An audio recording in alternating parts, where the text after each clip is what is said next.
I trembled in the cold, clutching my thin wrapper tightly around me. It wasn't enough to shield me from the icy air, but it was all I had. My baby rested in my arms, her gentle breaths rising and falling as though unaware of her mother's silent suffering. My eyes kept darting to the door, silently begging it to open. Maybe this time he won't leave me out for long, I murmured under my breath. Yet deep inside, I knew the harsh reality. Whenever my husband brought another woman home, I became invisible to him. He would shove me out like a stranger, leaving me in the freezing night while they laughed and indulged inside. I could hear their voices, her laughter mixing with his deep chuckles. It cut through my heart like a sharp blade. This man, my husband, whom I had given everything to, had turned his back on me. Since the birth of our baby, there was no longer a place for me in his heart. Tears threatened to spill as memories of the first time this happened filled my mind. "Leave," he had commanded, pointing to the door. "But it's so late. Where can I go?" I had pleaded, my voice trembling. He didn't bother to answer, simply shoving me out. That night, I huddled in the darkness, praying it was all a terrible nightmare. But hours later, when the door finally creaked open, I realized it was my new reality. Neighbors had long grown tired of my plight. Some had urged me to leave him, but where would I go? When I stayed, ignoring their advice, they began to ignore me, turning a blind eye to my suffering. Now, this had become my life. Every time he brought another woman home, I was cast out with my baby, left to wait until he was done.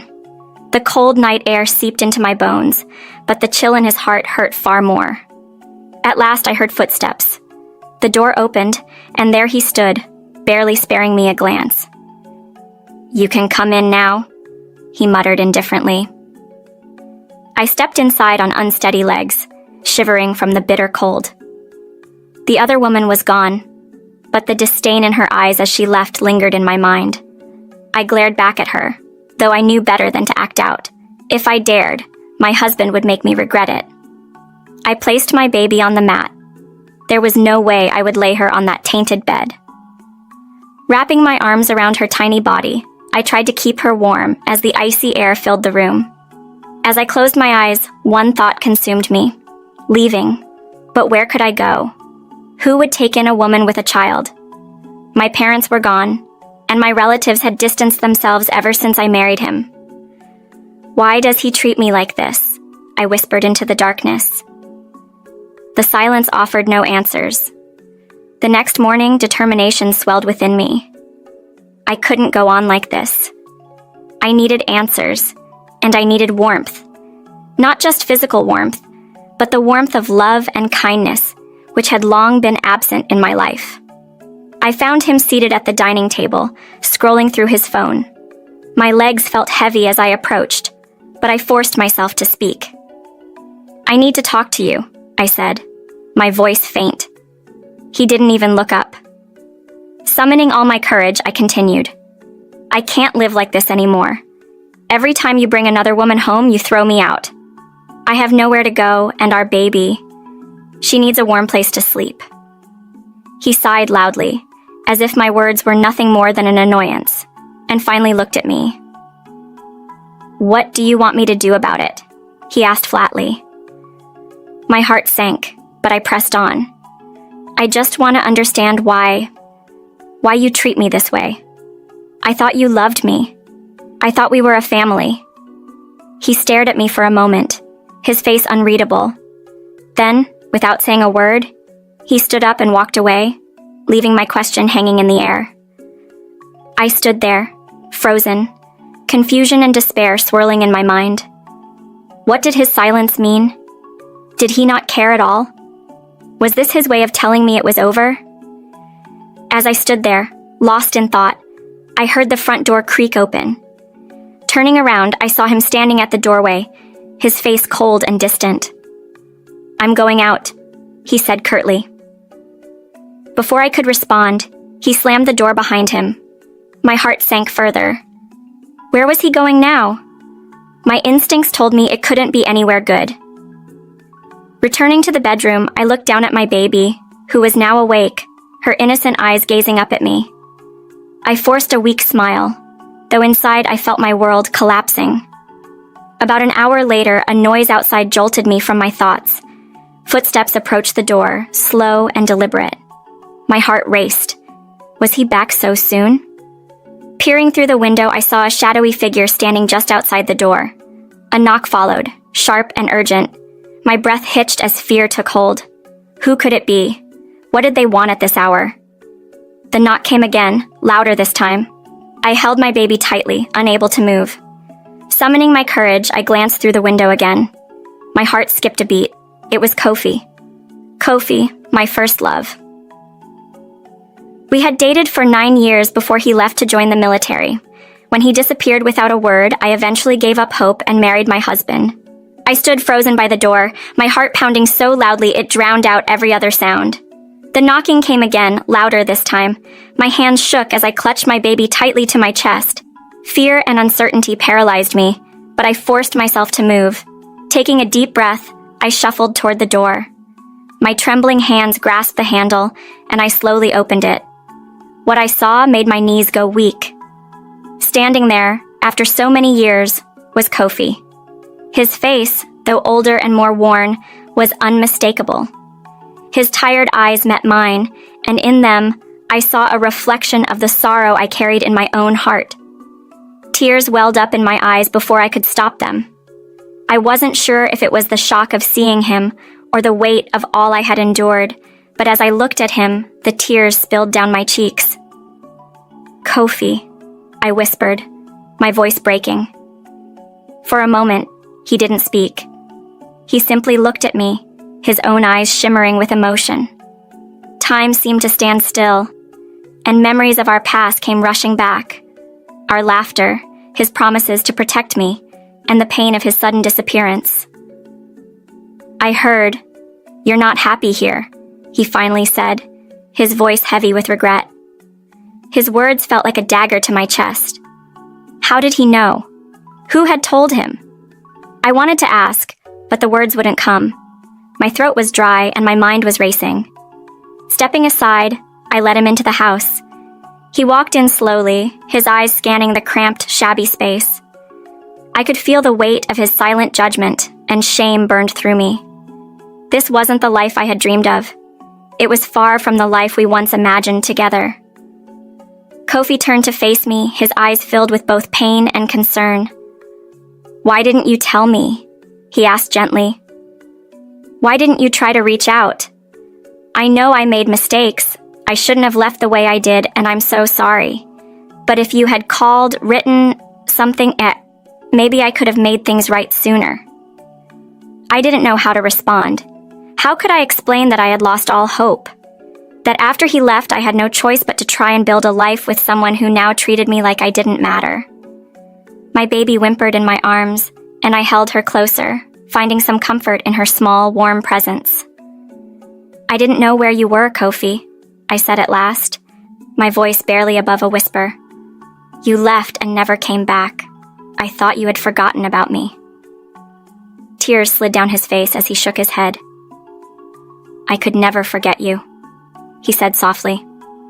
"I wanted to come back, but things got complicated." Before I could ask what he meant, the door behind me slammed shut. The loud bang made me jump, and I turned to see my husband standing there.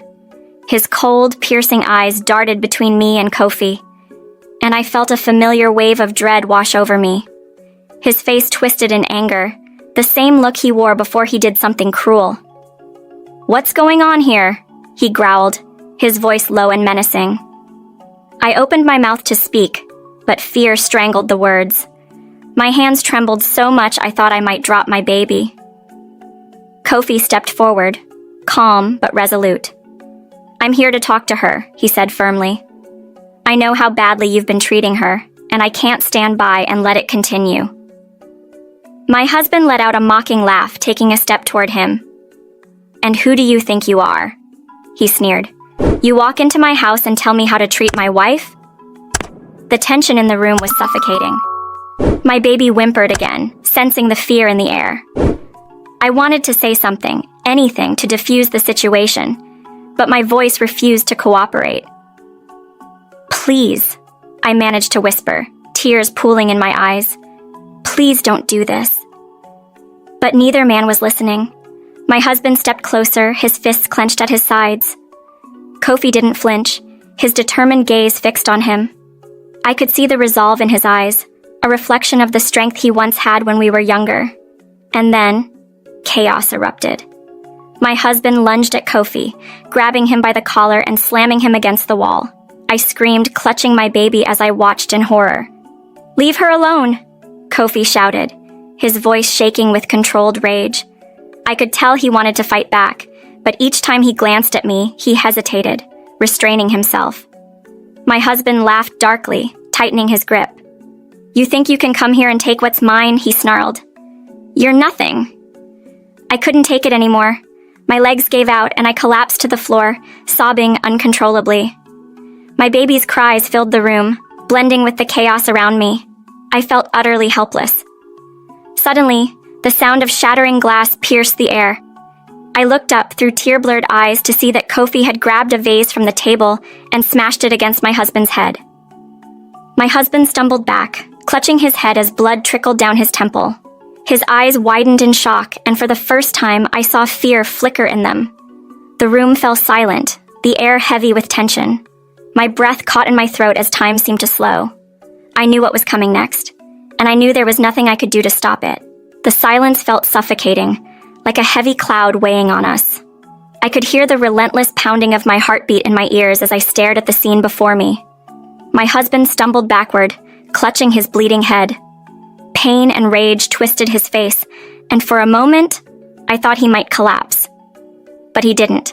Instead, he straightened, his furious eyes darting between Kofi and me. "You will pay for this," he hissed, his voice venomous and low. Kofi didn't respond. He stood still, his chest rising and falling rapidly as he struggled to catch his breath. The shattered vase lay in pieces on the floor, a stark reminder of how far things had spiraled. I could see the regret in his eyes. He hadn't meant for any of this to happen. My baby whimpered softly in my arms, and I rocked her, trying to calm her down. But I was just as terrified as she was. "Kofi, please, leave," I whispered, my voice trembling. His eyes softened as he turned to me. "I can't leave you here like this," he said firmly. But I knew he had to go. If he stayed, it would only make things worse. My husband's shaking fingers were already dialing a number on his phone. I didn't need to guess who he was calling. "Go," I said louder this time. "Please, before it's too late." Kofi hesitated, his gaze shifting between me and my husband. I could see the internal conflict in his eyes, the need to protect me fighting against the harsh reality that staying would do more harm than good. Finally, with one last pained look at me, he nodded and ran for the door. My heart shattered as I watched him leave. I wanted to scream for him to stay, to take me and my baby with him, but I couldn't. I was trapped. The door slammed shut behind him, and my husband erupted. He let out a roar of fury and hurled his phone against the wall, smashing it into pieces. I flinched, clutching my baby tighter to my chest. "You think he can save you?" he bellowed, his face contorted with rage. "You think anyone can save you from me?" I stayed silent, my voice locked in my throat. My mind was spinning, scrambling for a way to protect myself and my child, but no answers came. He took a step closer, his dark eyes filled with hatred. "So, you've been bringing another man into my house?" he shouted. "I've had enough of you. You and that child are nothing but burdens." His words sliced through me like a blade. I wanted to fight back, to tell him he was wrong, that we were worth so much more. But fear paralyzed me. All I could do was stand frozen as he loomed closer. Then something in his expression shifted. The fiery anger dimmed for a moment, replaced by something I couldn't quite identify. Was it fear? Regret? He glanced at the door where Kofi had fled, then back at me. "You think you can escape?" he said, his voice quieter but just as threatening. "You can't. You'll never be free from me." My stomach twisted as his words sank in. Was he right? Would I ever escape this nightmare? Suddenly, he grabbed my arm, his grip crushing and painful. I gasped, trying to pull away, but his hold was too strong.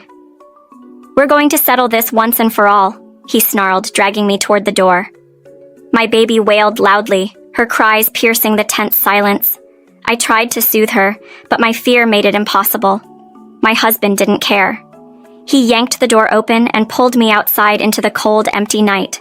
The streets were silent, as if the world itself had abandoned me. I looked around desperately for help, but there was no one, not a single soul. He pushed me toward the car parked outside, his grip unrelenting. "Get in," he ordered. I hesitated, clutching my baby tightly, but I had no choice. Slowly, I climbed into the car, my body trembling. He slammed the door shut behind me, then got in and started the engine. The car sped off into the darkness. I didn't know where he was taking us, and I was too scared to ask. All I could do was hold my baby close, her small body trembling against mine, and pray. Pray that somehow we would make it out of this alive. As the car raced down the deserted road, my thoughts drifted to Kofi. I thought about the life we could have had, the promises he had made, and the nightmare my life had become. But hope felt like a distant memory, slipping further and further away with every mile. The car screeched to a halt in front of the police station. My heart thudded violently in my chest as my baby's soft cries pierced the tense silence. Fear gripped me, tightening around me like a vice. I didn't know what was about to happen, but I knew it wouldn't be good. "Get out," my husband commanded, his voice cold and devoid of emotion. I stared at him, clutching my baby tightly. "Why are we here?" I asked, my voice trembling, barely a whisper. He didn't answer. Instead, he yanked the car door open and grabbed my arm, pulling me out roughly. I stumbled, struggling to stay on my feet. I said, "Get out!" He barked again, his grip like iron. Tears blurred my vision, but I fought them back. I couldn't afford to cry. I needed to stay strong, for my baby. We walked into the police station, the bright fluorescent lights making everything feel unbearably real. My chest tightened as officers behind the desk stopped their quiet conversation to watch us. "What's going on here?" one of them asked, his voice sharp and authoritative. "She's a thief," my husband spat, his tone dripping with anger. "She tried to run away with my child, and when I stopped her, look what she did to me."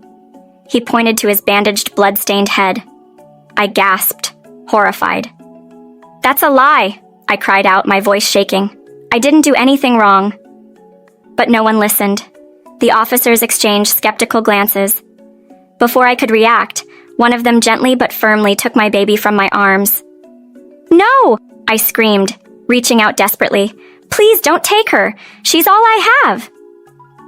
My husband stood back, watching the scene unfold with a cruel smirk.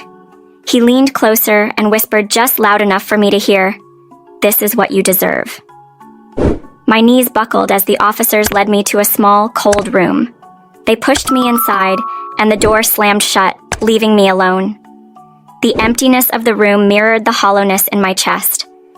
I sank to the floor, pulling my knees to my chest, and for the first time, I let the tears flow. They came in torrents, unstoppable, fueled by the agony of losing my baby and the weight of my hopeless situation. I didn't know how long I sat there. Time blurred as each minute stretched into eternity. Every faint sound outside the door made me jump, my heart aching with the hope that someone might come to help me. But no one did. Just when despair threatened to swallow me whole, I heard voices. "The family is here," someone said. I quickly wiped my tears, my heart beating with cautious hope. Could someone have come to help me? The door creaked open, and I saw my husband's family, his mother, his older brother, and his cousin. Their faces were heavy with pity, their eyes avoiding mine. My fragile hope began to crumble. "Please," I whispered, my voice raw from crying. "I just want my baby." His mother stepped forward, her expression gentle but filled with sadness. "We're here to take you home," she said softly. "We've spoken to the officers. You can leave now." Her words gave me no comfort. My heart was heavy, but I nodded and followed them out of the room. I was free from that cold cell, but I was still imprisoned by my circumstances. As we stepped outside, my breath caught. My husband was leaning against the car, his head now wrapped in fresh bandages. In his arms was my baby, bundled tightly in a blanket. I froze, my legs trembling beneath me.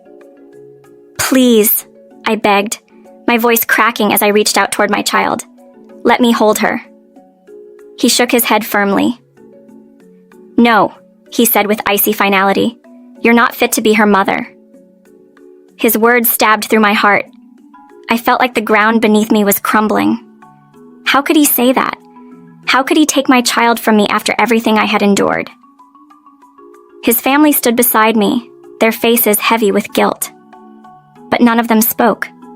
None of them intervened. I took a shaky step forward, desperation driving me. "Please," I whispered again, tears streaming down my face.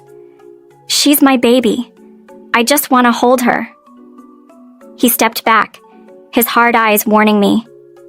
"If you come any closer," he said coldly, "I'll make sure you never see her again." The threat froze me in place. My body trembled as I watched him turn and bark orders at his family. "Get in the car!" he shouted. Without hesitation, they climbed into the vehicle, leaving me standing there alone. As the car pulled away, taking my husband and my baby with it, my knees gave out. I collapsed to the ground, the cold night air biting into my skin. My baby's innocent face was the last thing I saw before the taillights disappeared into the darkness. I was left with nothing but the sound of my own broken sobs, and I didn't know if I would ever get her back. I stood outside my mother-in-law's house for what felt like hours, confused and broken after my husband had left with my baby. When I finally summoned the courage to knock on her door, hoping for help, she slammed it in my face. "Go away!" she shouted, her words cutting me like a knife. The cold air wrapped around me as I stood there, stunned and alone. My heart ached with the realization that no one, not even the people I considered family, was willing to help me. Desperate to find my baby, I decided to return to my house. But when I arrived, it was empty. The neighbors shrugged, saying they had no idea where my husband had gone. Left with no answers and nowhere to turn, I went back to my mother-in-law's house, pleading for information. Instead of words, they unleashed dogs on me, their barking echoing in my ears as I ran for safety. I hugged myself tightly to keep warm, my tears mixing with the cold night air. It felt like the entire world had turned against me. Eventually, I found my way to Auntie Joy, a hairdresser I used to visit when life was still kind. She agreed to shelter me for 2 nights. Those 2 days passed quickly, and I soon found myself wandering the streets again, lost and without a place to go. My feet carried me toward the house where Kofi used to live, desperate for some connection, some hope. But when I arrived, the place was abandoned. Cobwebs clung to the door, a sign that no one had been there in a long time. It felt as though everyone I had ever cared about had vanished, leaving me alone in this endless nightmare. As the sun began to set, the streets darkened, and a chill settled in the air. My legs, heavy with exhaustion, brought me to a roadside bench. I sat down, my head bowed, my heart breaking as tears streamed down my face. The thought of my baby consumed me. Was she safe? Was she being cared for? Did she miss me as much as I missed her? The memory of her tiny smile cut through me like a knife, and I felt hopeless all over again. "Naomi?" A gentle voice interrupted my thoughts. I looked up, startled. Standing before me was an old woman, her face kind, but worn with the lines of age. She was someone I had seen in the neighborhood before, though I didn't know her name. "Are you all right, my dear?" she asked softly. I shook my head, unable to form the words. Tears choked my voice, and all I could do was cry. The woman sat down beside me and placed a comforting hand on my shoulder. "I've seen you wandering for hours," she said. "You look like someone who needs help." I wiped my tears and nodded weakly. I don't know where to go," I whispered. "They took my baby. My husband took her away from me. Her kind eyes softened, and she nodded as though she understood my pain. "Life can be so cruel," she said gently. "But you must keep fighting. You can't give up, not for yourself and not for your child. Your mistake was ignoring the warnings from kind neighbors when your husband's behavior started changing. We washed our hands of your case because you didn't listen, but that doesn't mean there's no hope. And remember, having your own money brings strength. Don't trust anyone to do everything for you. Build your own path." Her words sparked a faint glimmer of hope in me. She was right, I had to keep fighting. "Do you know where your husband is?" she asked. I shook my head. He's disappeared. I've looked everywhere, but no one knows where he's gone." The woman sighed deeply. "Sometimes people act out of anger and fear, but the truth always comes to light," she said. "Do you think I'll see my baby again?" I asked, my voice trembling. She smiled softly and patted my hand. "Yes, my dear, you will. But you must stay strong. Don't let them break you." Just as she finished speaking, I heard footsteps approaching. My heart skipped a beat as I turned to see a tall figure emerging from the shadows. Something about him felt familiar. As he stepped into the light, my breath caught. It was Kofi. "Naomi," he said, his voice low and serious. "We need to talk." I jumped to my feet, my heart pounding. "Kofi, where have you been? I've been searching everywhere for you." He glanced around nervously, his eyes scanning the street. "There's no time," he said quickly. "There's something you need to know. Something about your husband." A chill ran down my spine. "What do you mean? What's going on?" Before he could answer, the roar of a car engine interrupted us. Headlights flashed in the distance, growing brighter as the car sped toward us. Kofi's expression darkened. "Naomi, we need to leave. Now," he said urgently. I turned to the car, my heart sinking as it came closer. When it finally stopped, I saw who was inside. It was my husband. The sound of the car engine roared louder, freezing me in place. My legs refused to move, and my heart pounded like a drum. I wanted to run, to hide, but I was rooted to the spot, staring helplessly as the headlights grew brighter and brighter. "Naomi, we need to go. Now." Kofi's urgent voice broke through the noise, his hand gripping my arm tightly. His tone was filled with an unfamiliar edge. Fear. But I couldn't take my eyes off the car. My husband was inside, and the unanswered questions burned in my mind. Where was my baby? What had he done? The car screeched to a halt just a few feet away. The door swung open, and there he was, my husband. His face was unreadable, a mix of emotions I couldn't decipher. Anger? Guilt? Hatred? "Why are you looking for me, Naomi?" he asked, his cold, sharp voice cutting through the air. "Where's my baby?" I shouted, my voice trembling under the weight of desperation. He didn't respond. His gaze shifted to Kofi, standing protectively by my side. Suspicion flared in his narrowed eyes. "What are you doing with her?" he demanded, his tone heavy with menace. Kofi stood firm, his posture unwavering. "I'm trying to help her, something you should have done a long time ago," he replied calmly. My husband laughed, a hollow sound laced with disdain, shaking his head like it was all some cruel joke. "Help her?" he mocked, his voice rising. "She's the one who needs help. Do you think I don't know what's going on?" I blinked, confused by his words. "What are you talking about?" I asked, my voice unsteady. He ignored me, his focus locked on Kofi. "I saw the way you've been hovering around her," he sneered. "Don't pretend this is about the baby. You're trying to take my wife." "What?" I gasped, the accusation hitting me like a slap. "That's not true. Kofi hasn't—" Before I could finish, my husband stepped closer, his face inches from mine, his eyes wild with rage. "You think I don't see what's happening? You think I'm stupid?" he hissed, his hand grabbing my arm with a painful grip.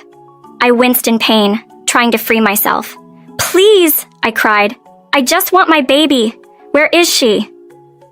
Kofi took a step forward, his fists clenched, but my husband's glare stopped him in his tracks.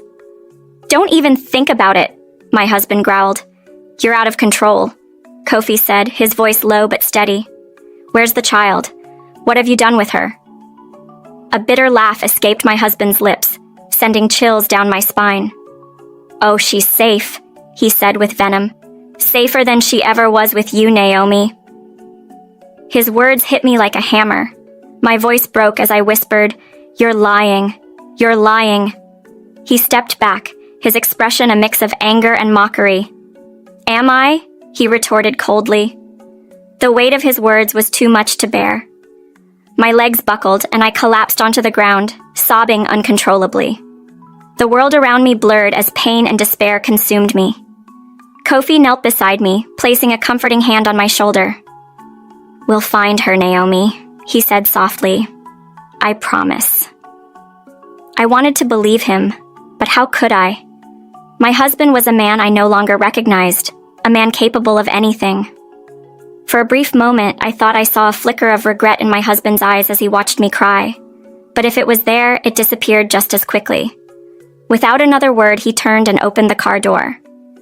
"This isn't over," he said coldly before driving away, leaving Kofi and me in the darkness. The silence that followed was deafening. I wiped my tears, my chest hollow with despair.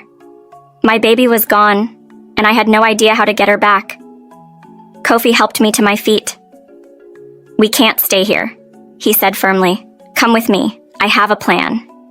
I looked up at him, doubt and fear swirling in my heart. What plan? How are we going to find her? His eyes met mine, steady and determined. "I know someone who can help us," he said, "but we need to act fast." A spark of hope flickered inside me, but it was faint. "What were you going to tell me earlier?" I asked, my voice cracked from crying. "I'll tell you," he replied, glancing nervously down the road. "But first, let's get out of here." I hesitated, fear tugging at my every thought, then nodded. "Okay, let's go." As we walked away from the empty street, a new fear began to creep into my heart. What if this wasn't just about my baby? What if something far darker was unfolding? Something I couldn't yet understand? And what was Kofi hiding? As Kofi and I walked through the silent, empty streets, my thoughts were consumed by my baby. Where was she? What had my husband done to her? My heart felt like it was being crushed under the weight of my fear. Kofi's grip on my hand was firm, as though he was afraid I might slip away into the darkness. The world around me felt distant. My body moved, but my mind was spinning, unable to process what Kofi had hinted at earlier. My baby? Sold? The idea was incomprehensible. What kind of father could do such a thing? I stopped walking, pulling on Kofi's arm. "Kofi, please," I begged, my voice breaking. "Tell me what's going on. I need to know the truth." Kofi stopped and turned to face me. His expression was filled with guilt, and I could see in his eyes that whatever he was about to say would shatter me. He sighed deeply, looking around as if checking for eavesdroppers. "Naomi," he began, his voice low and hesitant. "I didn't want to tell you like this. I've been trying to gather more information, but we're running out of time. My friend, someone who works in, let's just say he hears things, found out that your husband sold the baby, Naomi." The words hit me like a thunderbolt. My knees wobbled and I struggled to breathe. "Sold?" I gasped. What do you mean? He sold her? My baby?" Kofi placed his hands on my shoulders, steadying me as I began to crumble. "Yes," he said softly. "I'm sorry, Naomi. I'm so sorry. Your husband is involved with dangerous people. He owed them money, and he thought selling the baby was his only way out." The reality of his words crashed over me. "No!" I screamed, pulling away from Kofi. "He wouldn't! Not my baby! He couldn't!"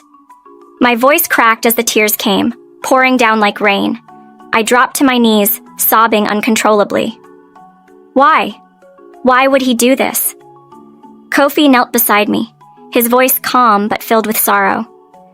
"I don't know all the reasons," he admitted, "but from what I've gathered, he's in deep trouble. He owed money to dangerous people, and they gave him no choice." My sobs grew louder as my heart broke into a million pieces. My precious baby, my entire world, had been traded away. And for what? Money? How could her own father do this to her? To me? I'll never forgive him, I whispered through my tears, my voice trembling with anger. I'll never forgive him for this. Kofi stood and gently pulled me to my feet. We're going to get her back, he said firmly. But we need to act quickly. My friend knows someone who can help us track her down. I wiped my tears, trying to steady my shaking hands. Where is this person? I asked, my voice hollow. He's not far, Kofi replied, leading me further down the street. As we walked, my mind raced with memories of my baby, her tiny hands gripping my fingers, her soft cries filling our home. Now she was out there somewhere, with strangers who saw her as nothing more than a commodity. My husband's cold, emotionless face flashed in my mind. How could he have done this? Was this the man I married? Had he always been this heartless, hiding his darkness until now? We reached a small, run-down building at the end of the street. The paint on the walls was peeling, and the windows were grimy and shut tight. It looked abandoned, but Kofi stopped and pointed at it. This is the place, he said quietly. I hesitated, doubt creeping into my mind. Are you sure? I asked. This doesn't look like somewhere we can find help. I know it doesn't look like much, Kofi admitted. But trust me, this man knows things. He has connections. He can help us find your baby. I clutched his arm, fear gripping my chest. What if it's already too late? I whispered, my voice trembling. Kofi looked down at me, his eyes steady and filled with determination. We won't let it be too late, Naomi, he said firmly. We're going to bring her back, no matter what. I nodded, taking a deep breath. Okay, let's go. Kofi knocked 3 times on the door. My heart raced as we waited, the seconds feeling like hours. The door finally opened, revealing a tall man with a long scar running across his face. He eyed us suspiciously before nodding at Kofi. You brought her, the man said, his voice deep and rough. Good. We don't have much time. He stepped aside, motioning for us to enter.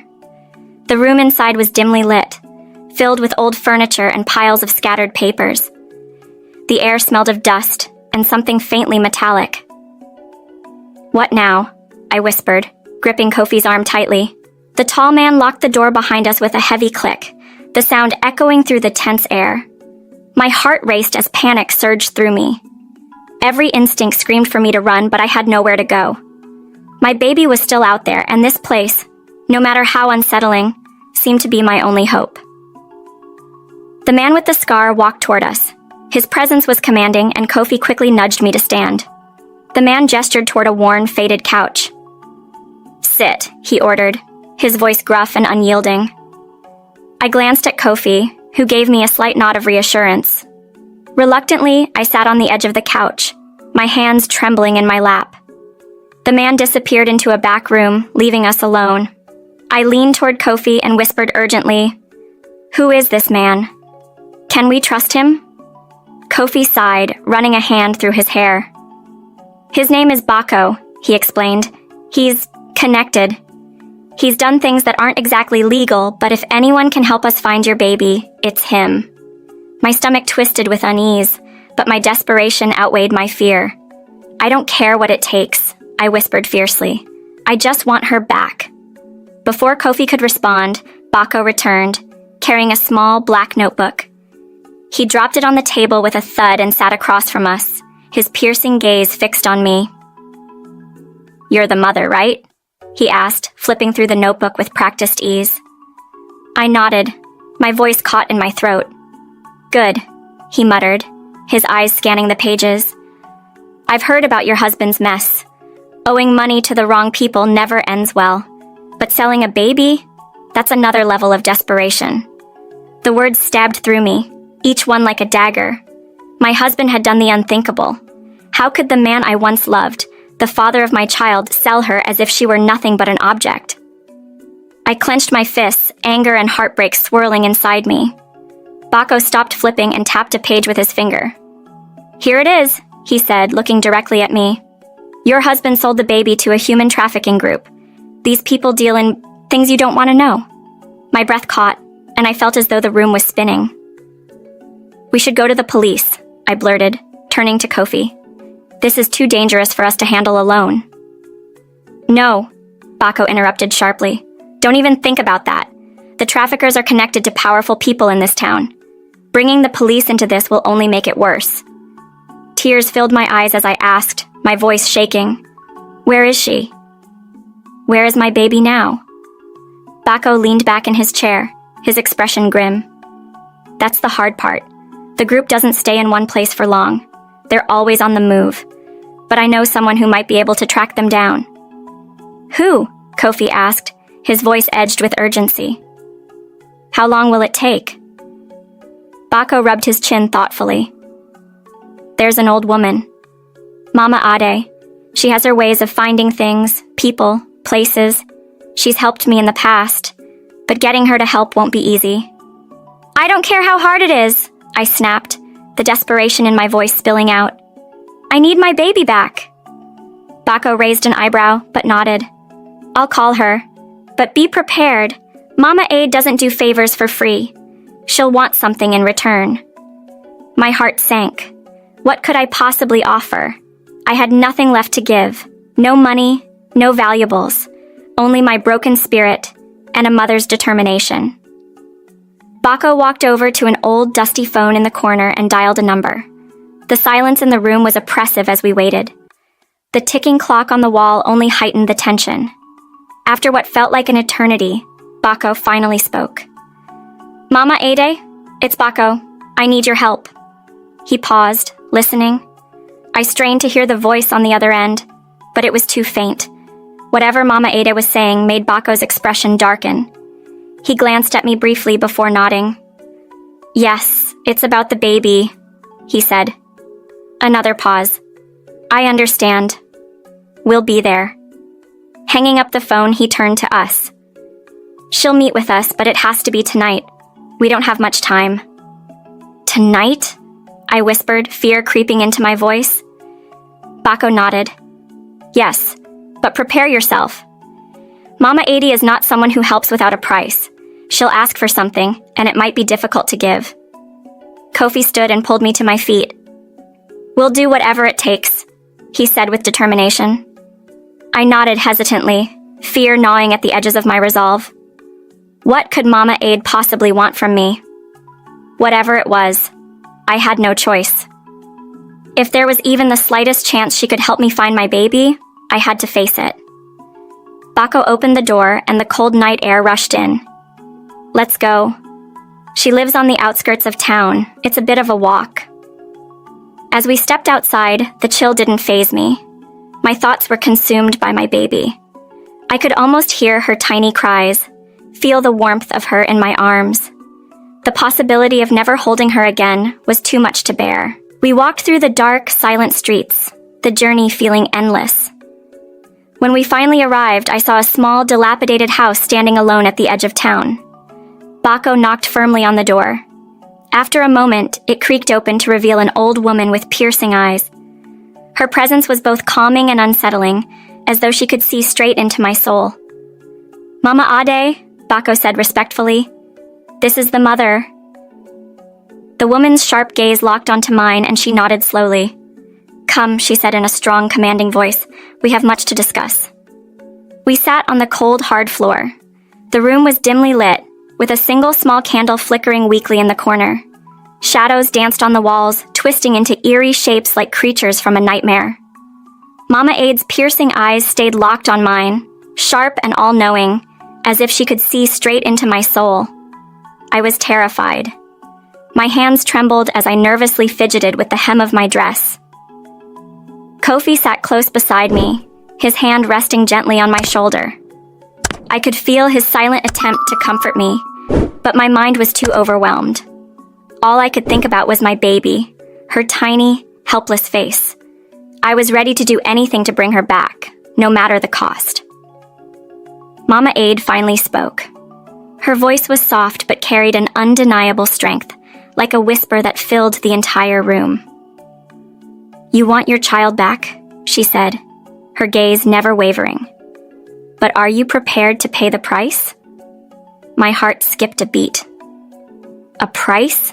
I had nothing left. No money, no possessions, nothing of value. What do you mean? I asked, my voice shaky. I don't have much, but I'll give you anything I can. Mama Aid smiled, but it wasn't warm. It was the kind of smile that hinted at a secret she wasn't ready to share. I don't want your money, she said slowly, her tone deliberate. I need something more precious. I froze, glancing nervously at Kofi. His jaw tightened, and worry clouded his face. In the corner, Bako stood by the door, arms crossed, watching silently. What do you want? I whispered, my fear growing. Mama Aid leaned in closer, her voice as calm as it was chilling. I need your eye, she said. The air left my lungs. My eye! I gasped, horrified. She nodded. Your baby is about to be sacrificed for money. Only a mother's sacrifice can break their spell. If you give me your eye, I can use it to find her and stop them. The words struck me like a blow. My baby, a victim of some dark ritual? My eye, as the price to save her? Tears filled my eyes, but I quickly wiped them away. I pictured my baby's sweet face, her tiny hands reaching for me. How could I let her be lost to such evil? If I give you my eye, I asked, my voice trembling, will it guarantee that I find her? Mama Aid leaned back, her expression grave. Yes, she said. The sacrifice will give me the power to find her, but you must decide quickly. Once the sun rises, it will be too late. The weight of her words settled over me like a suffocating blanket. Could I truly give up one of my eyes? The thought terrified me, but nothing was more important than saving my child. I'll do it, I whispered, barely audible. Kofi's gasp echoed in the room. Naomi, no! He protested, his voice breaking. You can't do this. I turned to him, tears streaming down my face. I have to, Kofi. I'd give both of my eyes if it means getting her back. Mama Aid's expression softened slightly. No one is asking for both, child. One will be enough. Kofi shook his head, his voice trembling with desperation. There has to be another way. I can't let you do this. I met his gaze, my heart breaking for the pain he was feeling. But I couldn't waver. I have to, Kofi, I said firmly. I can't live without her. I would rather be blind than never see her again. The room fell into silence. Even Bako, who had been stoic until now, shifted uncomfortably. Mama Aid reached into her robe and pulled out a small, gleaming knife. The blade reflected the dim candlelight, sending shivers down my spine. Are you certain? She asked, her voice steady. Once this is done, there is no going back. My heart pounded violently, but I nodded. I'm sure. Kofi held my hand tightly, his voice barely a whisper. Naomi, please, don't do this. I gave him a tearful smile, my resolve unshaken. I have to. For her. Mama Aid stepped closer, the knife gleaming in her hand. My entire body trembled, but I forced myself to remain still. I couldn't run. I couldn't hide. My baby needed me. Just as Mama Aid raised the knife, the door burst open with a loud crash. A cold gust of wind swept into the room, extinguishing the candle. Stop!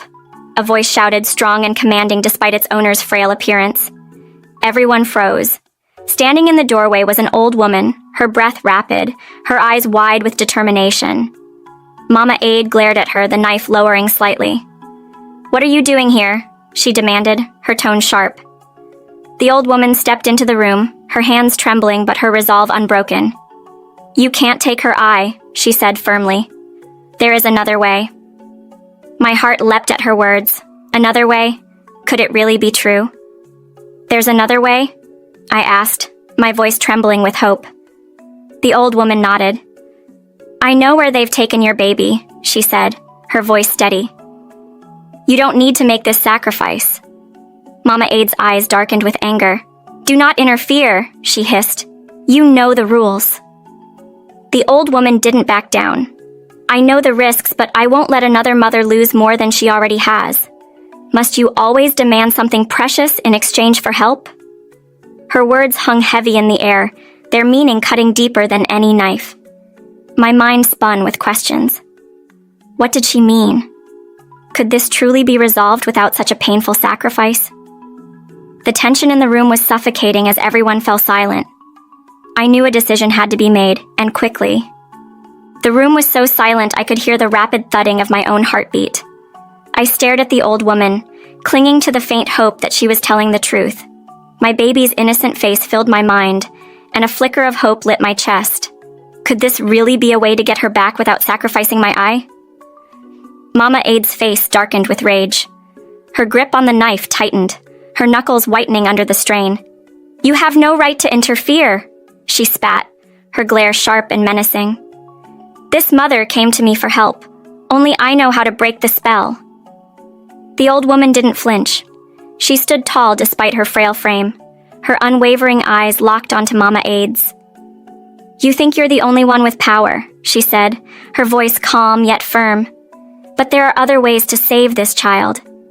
Beside me, Kofi squeezed my hand, his voice barely a whisper. "Naomi, maybe we don't have to make this sacrifice. Maybe she really can help us." I turned to look at Mama Ade, whose piercing eyes were now filled not with compassion, but with something darker, something hungry. My stomach churned. Had I misjudged her intentions all along? Bako, who had been silent throughout, stepped forward cautiously. "What do we do now?" he asked, his voice trembling. "We don't have time. The sun will rise soon."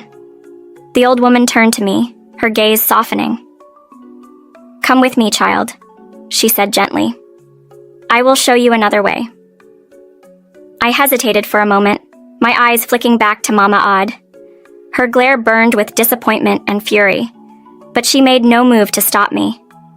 I stood, helped by Kofi, and followed the old woman out of the suffocating darkness of that room. Mama Aid remained motionless, her anger simmering silently as she watched us leave. The night air was cool and crisp as we walked along a narrow path through the village. The stars above seemed to flicker faintly, casting a dim light on our way. My hands trembled as doubt gnawed at my mind. What if this didn't work? What if we were too late? Finally, we arrived at a small crooked house on the edge of the village. The roof sagged under its own weight, and the windows were clouded with dust. The old woman opened the door, and we stepped inside.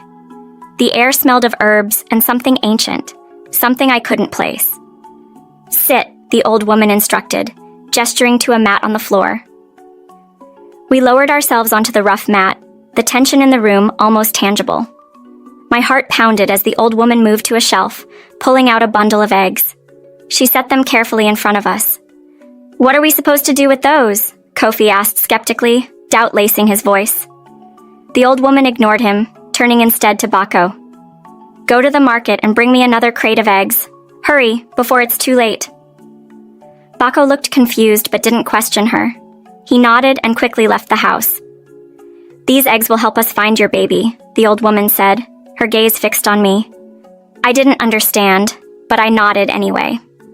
At this point, I was willing to try anything to get my baby back. Bako returned swiftly with a crate of eggs. The old woman thanked him and placed them beside the ones she already had. She began muttering strange words under her breath, her whispers heavy with an otherworldly energy. The air in the room seemed to thicken as though something unseen was stirring. She picked up an egg and cracked it over a small bowl. Instead of the usual yellow and white, a thick red liquid spilled out. My heart raced. She cracked another egg, then another, each one redder than the last. The room suddenly grew colder.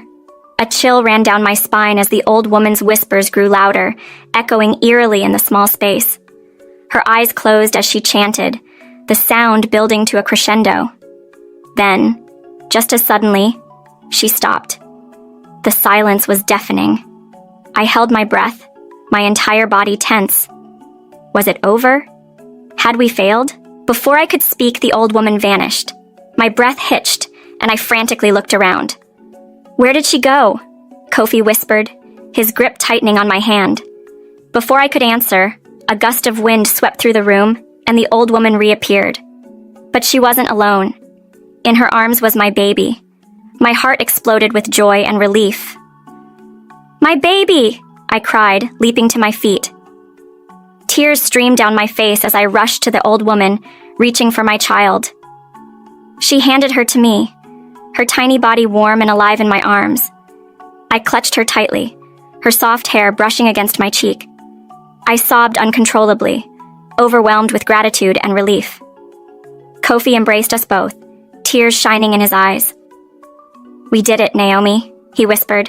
"She's safe now." The old woman watched us with a gentle smile, her voice soft but firm. "Your love for your child is what saved her." Before I could thank her, her expression turned serious. "You must leave this town," she warned. "They will come for you again. This is not over." My joy faltered, a new wave of fear washing over me. After everything we had endured, we still weren't safe. After everything that had happened, we thanked the old woman in Bako. Kofi even offered them money, but they both refused. "We need to leave now," Kofi said firmly, his voice steady. "But where can I go?" I asked, tears rolling down my cheeks as I rocked my baby gently while breastfeeding her. "I don't have anyone or anywhere to turn to. You can come to my place for now," he said softly. I looked at him, and a faint smile crossed my face despite the weight in my heart. "You've always been my shoulder to lean on. Thank you, Kofi," I said. When we arrived at Kofi's house, I felt an odd mixture of relief and unease. I didn't know what the future held, but for the moment I was grateful for a safe place to rest with my baby. As we stepped inside, everything seemed normal at first. But then I heard voices. A woman stood in the middle of the living room, her arms crossed tightly across her chest. 3 children clung to her legs, their wide, frightened eyes darting between Kofi and me. I froze, my breath catching in my throat. The woman's face was etched with anger, and her sharp gaze fixed on Kofi. "So this is where you've been hiding?" she said bitterly. "Leaving me and our children behind?" Her children? The words hit me like a slap. I looked at Kofi, searching for an explanation, but his face had turned pale, his expression a mix of guilt and panic. "Naomi, I can explain," Kofi stammered, stepping toward me. "This isn't what it looks like." I shook my head, my chest tightening as tears threatened to spill. After everything we had been through, after all the promises he made to help me find my baby, this was the last thing I expected. The woman's voice rose, her tone dripping with resentment. "He promised to take care of us, but look where we are now. Abandoned. And now you're the one he's playing family with?" My head swam with disbelief. I wanted to scream, to demand answers from Kofi, but no words came out. I could only stand there, clutching my baby to my chest. The 3 children stared at me, their innocent faces confused and scared. My heart ached for them. None of this was their fault. The woman stepped closer, her voice trembling with fury. "You think you can just walk into his life and everything will be fine? You're nothing but another one of his lies." The weight of her words was unbearable. My trust, my hope, it all felt like it was crumbling around me. I adjusted my baby on my back and slowly stepped back, my body trembling. "Naomi, wait!" Kofi called out, his voice pleading. "Please, let me explain." I shook my head, tears streaming down my face. "I thought you were different, Kofi," I whispered, my voice cracking. "I trusted you." The woman laughed bitterly. "You trusted him? That's what I thought too. Look where it got me." Her words pierced through me. My chest tightened and I turned toward the door, ready to leave. But as I reached for the handle, I felt a small tug on my dress. "Please don't go," a little girl's voice said softly. I looked down and saw one of the children, her wide, sorrowful eyes staring up at me. "If you leave now, they will start fighting," she whispered. Her words broke my heart. I froze, unable to move, as guilt and pain washed over me. This child, so young and innocent, was caught in the chaos of something she didn't understand. But I couldn't stay. I I couldn't let my baby grow up in the middle of this turmoil. "I'm sorry," I said softly, my voice barely audible. "I'm so sorry." Gently, I pulled my dress free from her tiny grasp and hurried out the door. The woman's angry shouts faded behind me as I stepped into the cold night. My feet moved quickly, but my mind was spinning with questions. Where could I go? How could I protect my baby now? And how could I have been so wrong about Kofi? As I wandered through the dark streets, tears streamed down my face. My baby whimpered softly on my back, as if she could sense my pain. I rocked her gently as I walked, trying to comfort her even as my own heart shattered. I didn't know where to turn. I didn't know who to trust anymore. Kofi ran after me, ignoring the angry shouts of his wife echoing behind him. I didn't stop or look back, my mind too clouded with pain and confusion. When I refused to respond to his calls, he hesitated before turning back and running home. I glanced over my shoulder and saw him retreating, then turned to face the dark road ahead. My heart felt heavy and my chest tightened. For a moment, I almost called out his name, but instead, I swallowed hard and pressed forward. Minutes later, I heard the familiar hum of a car engine approaching. Kofi returned, pulling up beside me. Without hesitation, I climbed in. My heart was racing, my fear too strong to ignore. The night was cold, the silence in the car almost unbearable as we drove. My baby slept soundly on my lap, her soft breaths rising and falling in peaceful rhythm. But inside, I was anything but calm. Kofi's wife's words echoed in my mind, and my trust in him felt shattered. "I'm sorry, Naomi," Kofi said, finally breaking the silence. His voice was low, filled with regret. "I never wanted you to get caught up in my problems. I only wanted to help." I turned my face toward the window, watching the streetlights flash by in the darkness. "You lied to me, Kofi. I trusted you, and you lied." "I didn't lie," he said quickly, his voice firm but gentle. "I just didn't tell you everything, and you didn't give me the chance to explain when you met her in my house. Naomi, I never told you I wasn't married, did I?" I shook my head, biting my lip to hold back the tears threatening to spill. "Oh, so why didn't you tell me about your wife and children from the beginning?" Kofi sighed heavily, his hands tightening on the steering wheel. "It's complicated, Naomi. My marriage, it's been falling apart for a long time. That's one of the reasons I've been helping you. I thought that by being there for you, I could make up for all the pain I've been feeling."